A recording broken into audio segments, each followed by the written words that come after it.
জনাব শিশির মনির সুনামগঞ্জ থেকে যুক্ত হয়েছেন এবং তিনি এরই মধ্যে জানেন তিনি কোথা থেকে নির্বাচন করবেন, খুব সম্ভবত জানেন তিনি।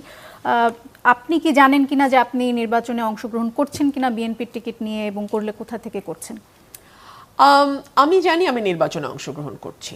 আমি জানি আমি ব্রাহ্মণবাড়িয়ার 2 আসন থেকে অংশগ্রহণ করছি, এবং বাকিটা তো দলের সিদ্ধান্ত। দল যেহেতু এখনো ক্যান্ডিডেট ডিক্লেয়ার করেনি, সো আমার পক্ষে তো বলা সম্ভব না বিএনপির টিকিটে করছে কিনা।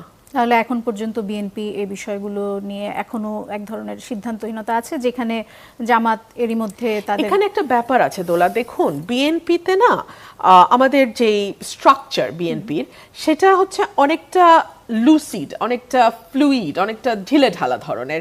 এখানে প্রত্যেকটা, এবং বিএনপি একটি বিশাল রাজনৈতিক দল, সো প্রতিটা আসনে একজন প্রার্থীর সঙ্গে একই ধরনের যোগ্যতা বা একটু কম যোগ্যতা বাট যোগ্য প্রার্থী আরো 5-6 জন করে আছেন।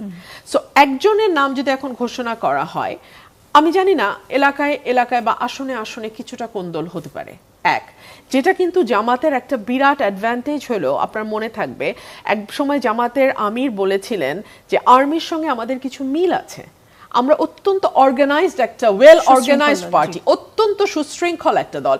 সো জামাত যদি বলে যে অমুক আসনে কলা গাছ দাঁড়াবে, জামাতের কোনো প্রার্থী সে যতই যোগ্য হোক, সে কিন্তু ওই আসনে আর নিজেকে মানে ডিক্লেয়ার করবে না প্রার্থী হিসেবে। আর সত্যি কথা কি, জামাত বিএনপির তুলনায় আয়তনের দিক থেকে তত বড় দলও নয়। সো বিএনপিতে প্রতিটা আসনে যেমন অনেক প্রার্থী দাঁড়িয়ে যায়, জামাতে প্রথমত তত প্রার্থী যদি থাকেও দাঁড়াবে না, আর দ্বিতীয়ত জামাতে আসলে সত্যিকার অর্থে অতগুলো এক আসনে অত প্রার্থী নেই, এবং তারা কিন্তু অনেক আগের থেকেই তাদের এই গোলগুলো সেট করা। আমরা যদি মনে করে থাকি যে 5ই আগস্টের পরে তাদের এই গোল সেট হয়েছে, আমরা ভুল করছি। তাদের এই আজকে যে জায়গাটায় তারা এসে দাঁড়িয়েছে, এটা কিন্তু তাদের দীর্ঘ পরিশ্রমের ফল। এটা হঠাৎ করে একদিনে এটা অ্যাচিভড হয় নাই।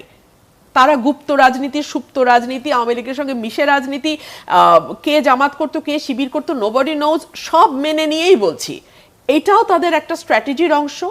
ধরুন এইবার তারা যে প্যানেল দিয়েছে ডাকসুতে, একদম মানে হরেক রঙের প্যানেল। আপনি তাতে দেখবেন যে আধুনিক একজন তরুণীও যেমন সেখানে প্যানেলে আছে, আবার একেবারেই মানে স্ট্রিক্টলি ইসলামিক শরিয়া ফলো করা একজন প্রার্থীও সেই প্যানেলে আছে। সেখানে আপনি দেখবেন যে মানে একদম ট্রেডিশনাল আমরা যেরকম ভাবধারার মানুষ চিন্তা করি সেরকমও যেমন আছে, অর্থাৎ বিভিন্ন রকমের আছে। সো এগুলোও কিন্তু তাদের একটা স্ট্র্যাটেজি, এগুলো তাদের একটা কৌশল, এবং তারা খুব ভালোভাবে জানে যে রাজনীতির এখন 2টো মাঠ। এটা আমি 2022 সালে যুগান্তরে লিখেছিলাম বা 20 সালে আমার মনে পড়ে। রাজনীতির 2টো মাঠ, একটা হচ্ছে চিরাচরিত প্রচলিত মাঠ,